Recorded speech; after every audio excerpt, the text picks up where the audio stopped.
Bonjour à tous, c'est Stéphane, c'est Rem pour DLP Next pour le 7e jour de ce calendrier de l'Avent. Et pour ce 7e jour, nous allons parler d'un petit événement qui a eu lieu à Disneyland Paris le 21 mai 2009. Un tout petit événement sans grande prétention puisque Disneyland Paris met à l'honneur le tennis. Générique, c'est parti!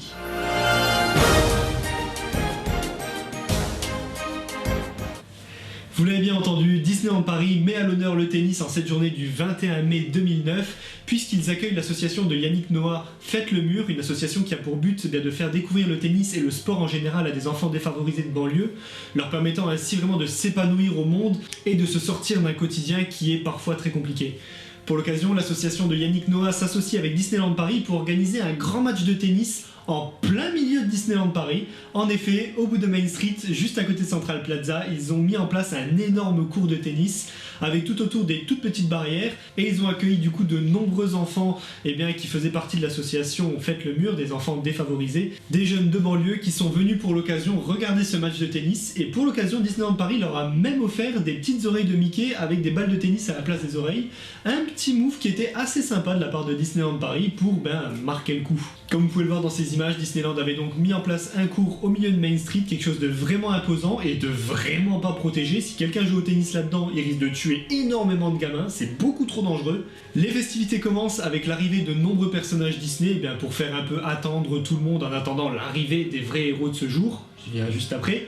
Pour l'occasion, plutôt, Donald, Daisy viennent un peu mettre l'ambiance et viennent du coup faire des photos avec les enfants, leur signer des dédicaces et leur faire vivre un moment de magie. Mais c'est alors qu'arrive le vrai héros de cette journée, Mickey Mouse, habillé en tennisman, accompagné de monsieur Gaël Monfils, qui n'est pas vraiment mon fils, mais qui est un excellent joueur de tennis, et pour l'occasion il est venu du coup échanger quelques balles avec Mickey. La cérémonie commence donc par un échange entre Mickey et Gaël Monfils sur ce fameux terrain de tennis au milieu de tout le monde. Ça pourrait être hyper dangereux, mais ça ne l'est pas parce qu'il joue hyper doucement. D'ailleurs, pour ceux qui regardent bien la vidéo et pour ceux qui la veulent avec le son, elle est dans la description, et c'est vraiment hyper gênant puisqu'il n'y a pas un bruit. Il y a monsieur Nelson Montfort qui est là pour commenter, donc monsieur Nelson Montfort qui arrive à mettre l'ambiance, qui est un commentateur sportif hyper réputé.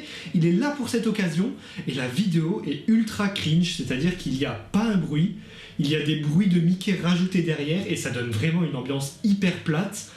Et les premières minutes de cet événement sont à la limite du gênant.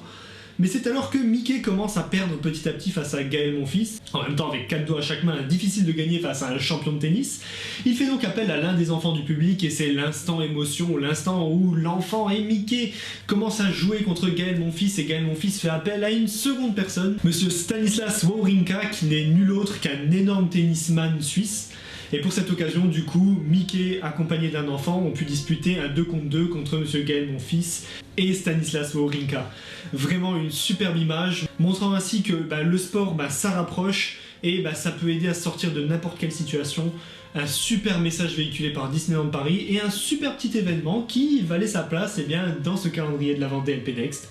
C'était une petite vidéo, un événement un petit peu moins marquant que les autres, mais un truc assez sympa puisque pas grand monde n'était au courant. C'était Rem pour DLP Next, j'espère que cette petite anecdote vous a plu. N'hésitez pas à me dire ce que vous en avez pensé en commentaire, si vous connaissiez ce petit événement.